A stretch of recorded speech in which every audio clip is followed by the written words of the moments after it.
Hey guys, it's Chris. Somebody was asking me, so how do I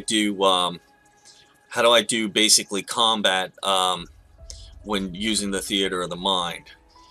And it was something I hadn't included, and it was a very good point. And so I decided I'd bring up, a couple things on how to do this for an online game to help streamline it. Now, I want to start off with initiative, and I'm probably going to change the system, but this is the best I've come up with so far. You guys do your own thing. If you look up here in the top corner here, I have Bob, Susie, Ralph, and George. So you call out, all right, everybody roll initiative. Okay, Bob, what did you get? Okay, you got a 15. Okay. Susie, what'd you get? Oh, you got a 23? Okay. Ralph, what'd you get? Oh, you got a 17. Okay. George, what'd you get? 22. Okay.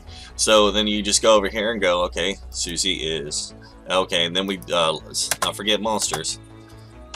Monster. Got an 8. So, we go, alright. Susie is going first. Ralph, George is going second. Ralph is going third. And Bob is going fourth. Monster is going fifth.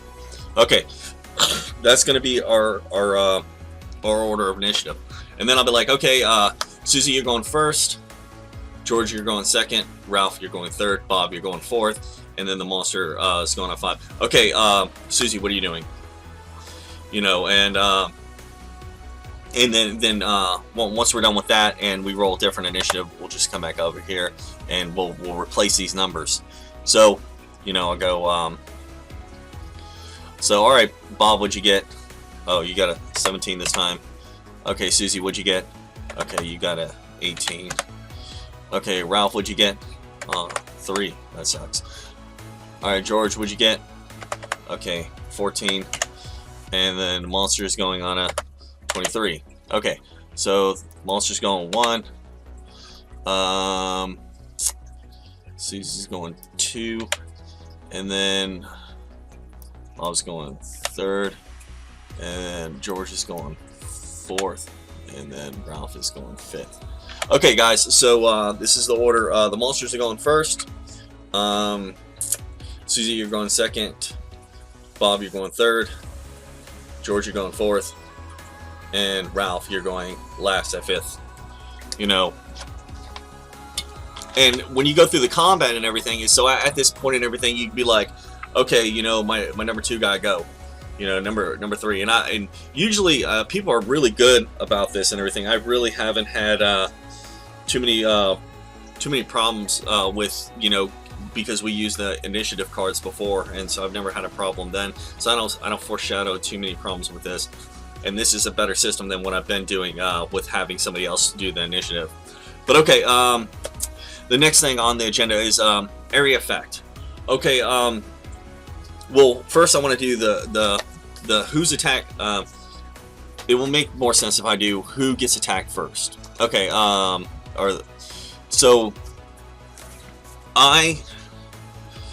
unless they're intelligent, really intelligent creatures, and they're like soldiers with tactician, or they have some reason, some agenda that would cause them to attack this person versus that person, then what I'm going to do is I'm going to take all the people present and minus the person hidden, or I'll just take the person hidden and say okay, and go okay, and I'll say who are they attacking, so in this case I'll say okay, what I'm going to do is I got 5 players, right? 4 players, right? And so I will roll, I'll say I have 5 mobs, so I will roll 1d4.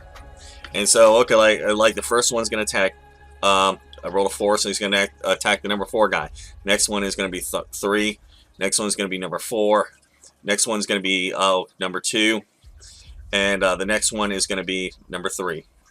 So, sorry guys, you caught me late at night. So let's say number 4 hides, right? We're gonna say that number 4 is hiding. So we'll put a little S for stealth right there. So they're no longer going to attack him because they don't see him.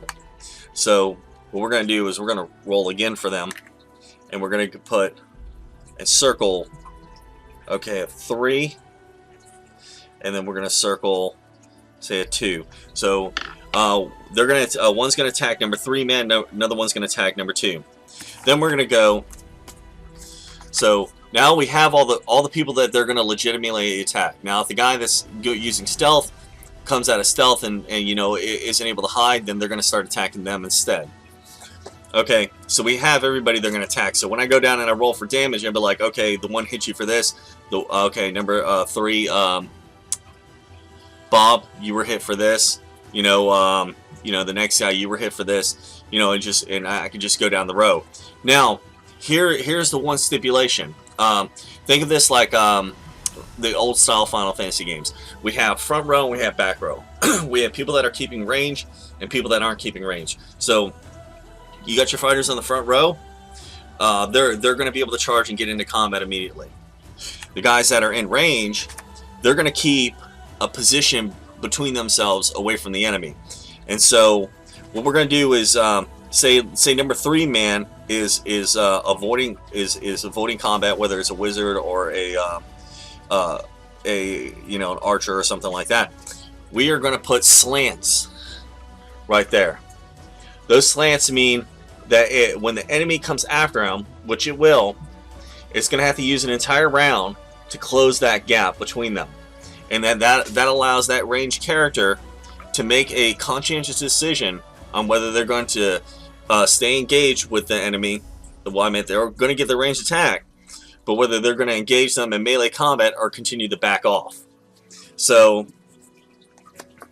like I show you there. So the guys in stealth, so they're attacking somebody else, and the little slants and everything represent the guys that are further back. Believe it or not, this really isn't that convoluted once you got it in your head, because the things you got to think about is this: who's hiding, who's in melee combat, and who's staying back. So find a way to sit there and represent who's going to hide, who's going to stay in melee combat, and who's going to stay in the back. And then you got to represent who are these enemies going to attack, and if they can't reach them, are they going to go for somebody else? Which I had them just continue to go after them, you know, because if you put all your attackers on your melee guy, the front melee guy, which may be 1 or 2 guys, they're going to kill him. You know, it's just, you know, that's the way that it rolls. You know, it happens. So I just have them continue to pursue the guy unless the person goes stealth, because then the person, you know, for lack of better terms, just disappears. So now they don't know where that person is, so they're going to seek the next closest target. So, yeah, that established. Area effects. Say I have 20 enemies, you know, in the group. We're going to attribute, and we have 4 guys. We're going to divide that number by the number of guys there. And we're going to say, at the very least, this person's going to be able to hit 5 guys. Now, what if they run up on them and they see them ahead of time and they're all clustered together? You know, maybe you'll be able to hit all of them. This is like a kind of a GM thing. But the one thing you don't want to do is ever use this to your advantage. Always lean towards the player. You know, within reason, the player should probably be able to hit it. They're throwing a fireball. It should be able to hit, you know, a few of them if you're fighting a bunch of them. You know, don't have them.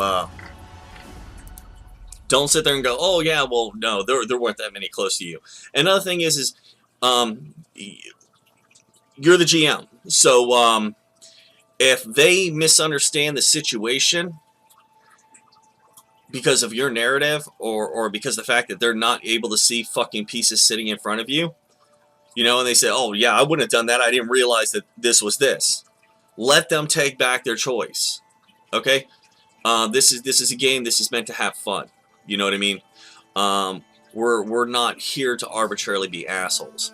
You know, even if you think that if you think that you're like, okay, yeah, I think he's bullshitting me and everything, unless you are absolutely certain that this person is metagaming and using this to their advantage, do not fuck them.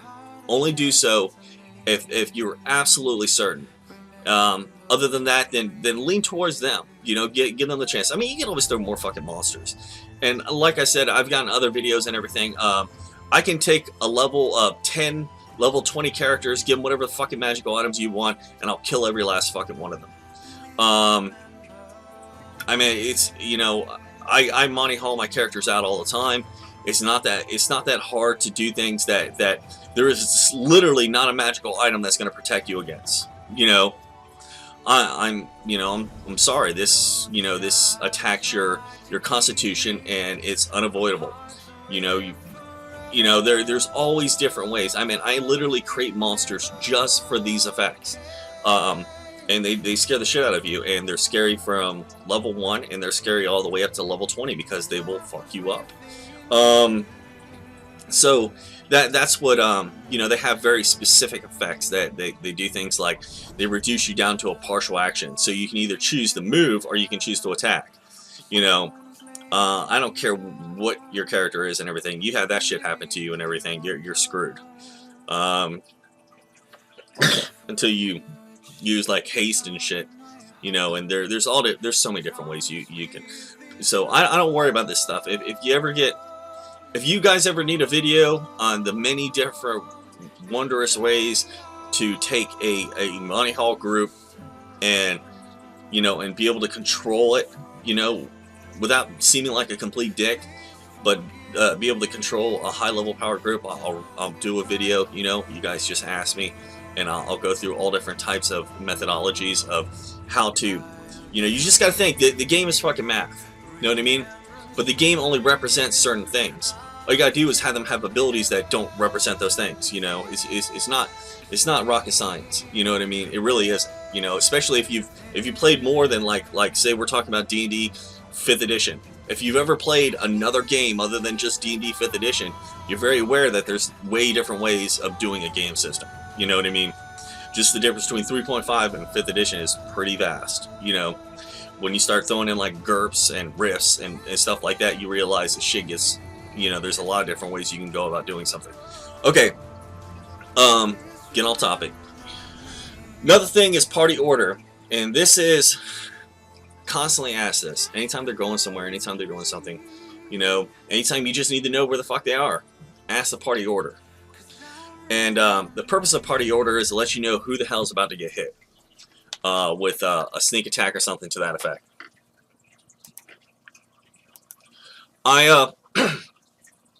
Unless the attack is an ambush from the front or from the rear, or specifically from the front, I like to randomly roll it. So like say they're cutting through the brush and all this other stuff and everything, and one of them gets bit by a snake. Is it going to be the first person? No, not necessarily. I'm going to randomly roll who gets bit. You know what I mean? Because it doesn't matter where you are in that position before you get bit. Same thing with a trap. You know, you don't have to be the one. This guy could have stepped over the cord without noticing it. The next guy could have stepped over the cord without noticing it. You know, but you happen to hit it. You know, there's no reason why, you know, that the front person has to get hit. However, in an ambush, yeah, you're gonna want to get the front guys or the rear guys or something to that effect. Something that's gonna attack from the front that serves that type of purpose. You're gonna want to have it work like that. So we did. Who gets attacked? Huh. And all else fails, make it up as you go. As a general rule, sometimes the players will want. I had like in this last game, the players like, how close are you? How close are you? I must have asked me like 3 or 4 times. I was like, he's right there. He's like right there. And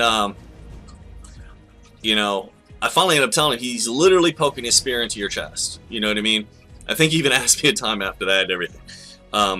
just because it was hard for him to visualize, and he's trying to figure out how he's going to blast things with his stuff. Now, if you are the type of DM that gives your players a hard time, and you're trying to control the situation, and you're afraid of your bad guys dying and everything, your players are going to become more of a thorn in your side as far as killing shit.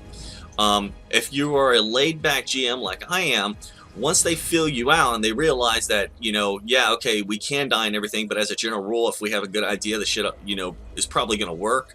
You know, we have a good idea and a good roll, shit's going to work. You know, they calm down a lot more.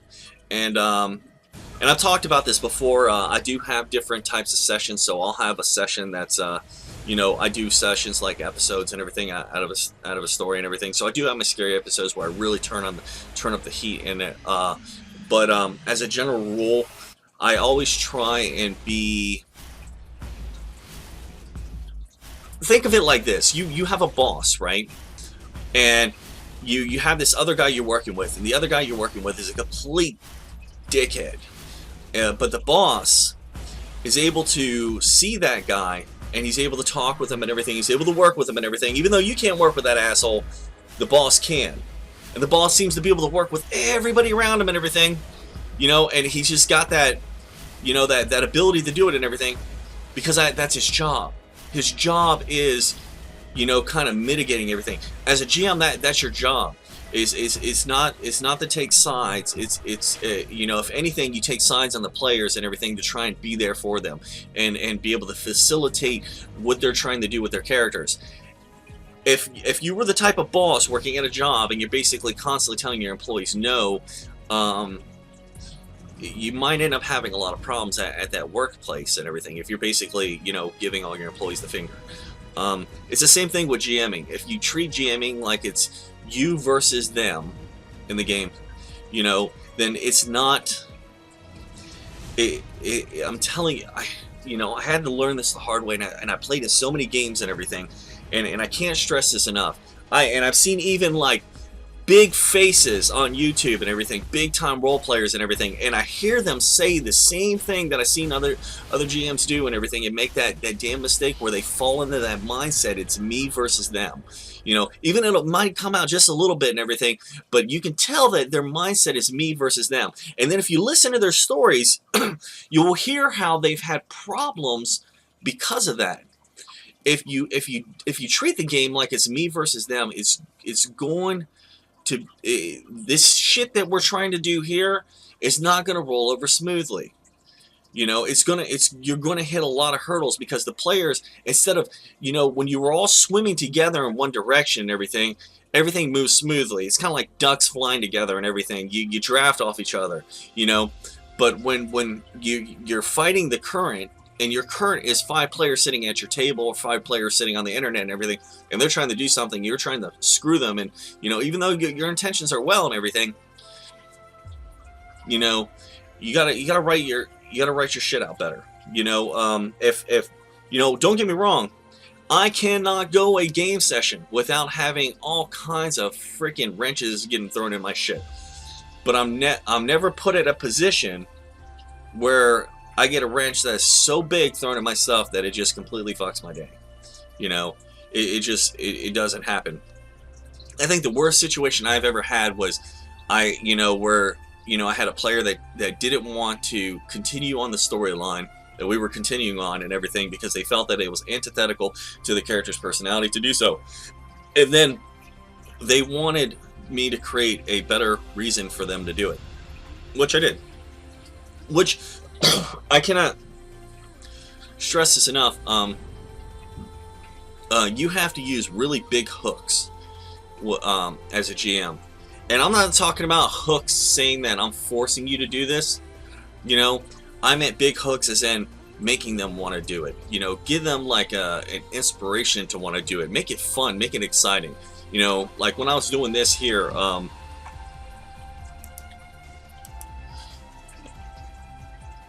me read this. Man.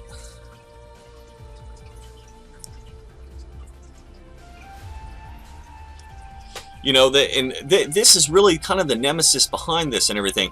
And so this is how they're introduced into completely getting fucked over. And, you know, it went well. And when I was asking my players about it, they loved it. You know, I'm going to skip a little bit ahead. The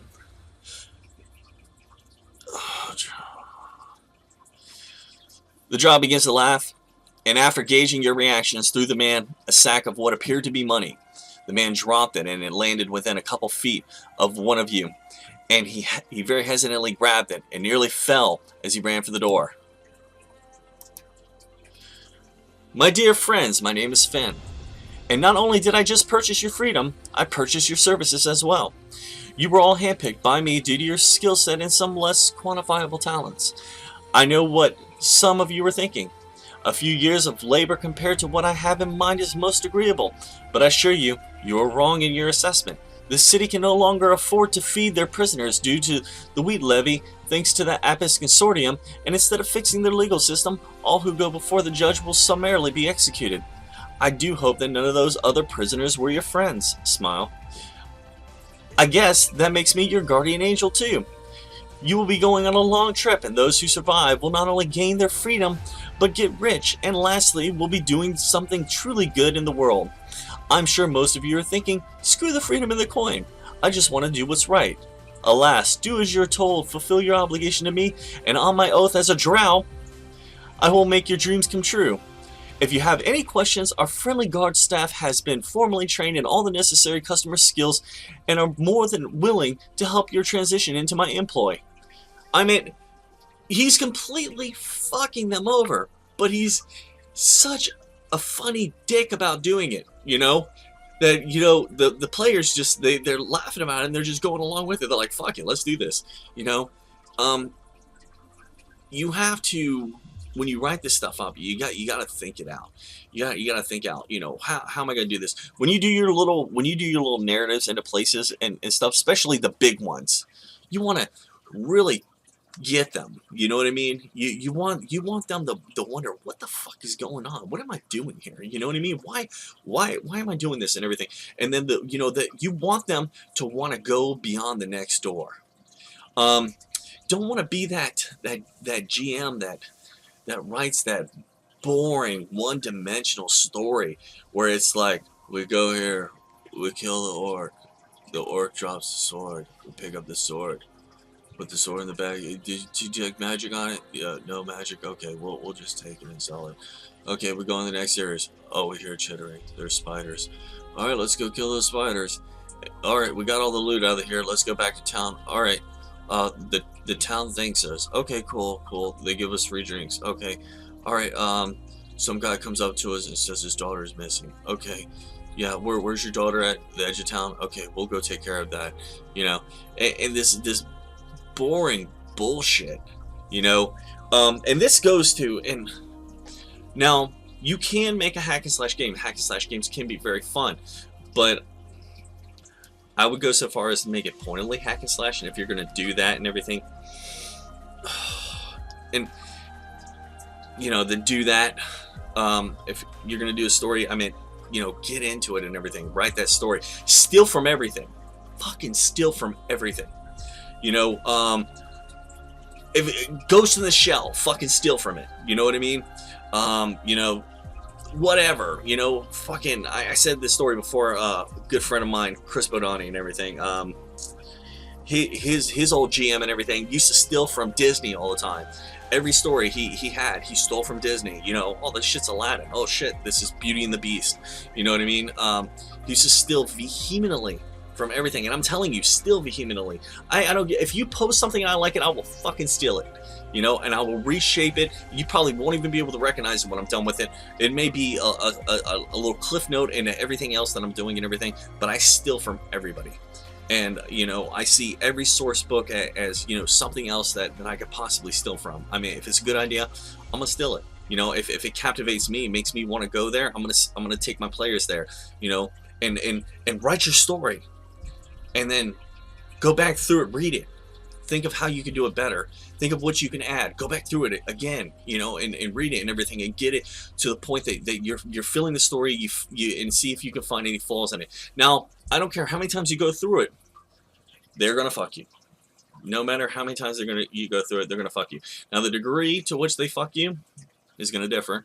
You know, sometimes it's a big fuck. Sometimes it's gonna be the grab the Vaseline type of fuck. But most of the time, the real where you're really gonna shine as a GM, and it takes a while to get to this degree, is you have to be able to be reactive. You do everything proactive. And you know, there are GMs out there that can do everything off the top of their head, you know, and God bless those wonderful GMs that are so good that they can just write everything off the top of their head. I'm not that fucking GM. I will spend countless hours writing my stuff out, and then use my real GMing ability. I use my storyteller writing ability, you know, to write my story, and I'll use my GMing ability and everything to unfuck anything the damn players did along the way, you know, and keep it, you know, going. Now, this is real important, and this is so important that some of the most important things a player can do is never going to be on your paper. Anytime, you know, a lot of times when you want them to go right and they go left, that is perhaps going to be the most meaningful thing that they did. You know, I had my players come in, and you know, they come up with all different ways to rob people and do all kinds of crazy shit and everything, and I had it all planned out and everything, how exactly I was going to do this, and they wanted to go off and they wanted to do that instead, and I'm like, fuck it, I don't care. You know, you want to do it that way? Who cares? You know what I mean? You know, it's being a GM is not an easy job, and you know, it takes years to perfect and everything.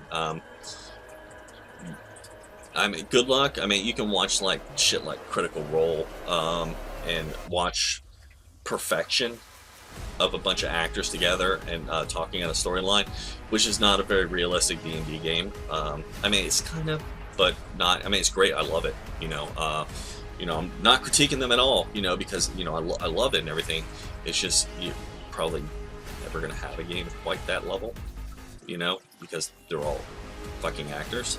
You know, I mean, when you have Vin Diesel in your game, you know, how do you top? I got Vin Diesel playing. You know what I mean? Seriously. And you know, I don't care what anybody thinks about him being a you know, a crappy actor or not. That motherfucker played in Pitch Black, and you have fucking basically freaking Riddick sitting at your goddamn table. That's when you got a fucking game. You know what I mean? But you guys know what I'm saying. Now, I hope y'all find this information useful. If you have any more questions, let me know. I hope I covered everything and gave you guys everything you needed. Okay. All right. Bye.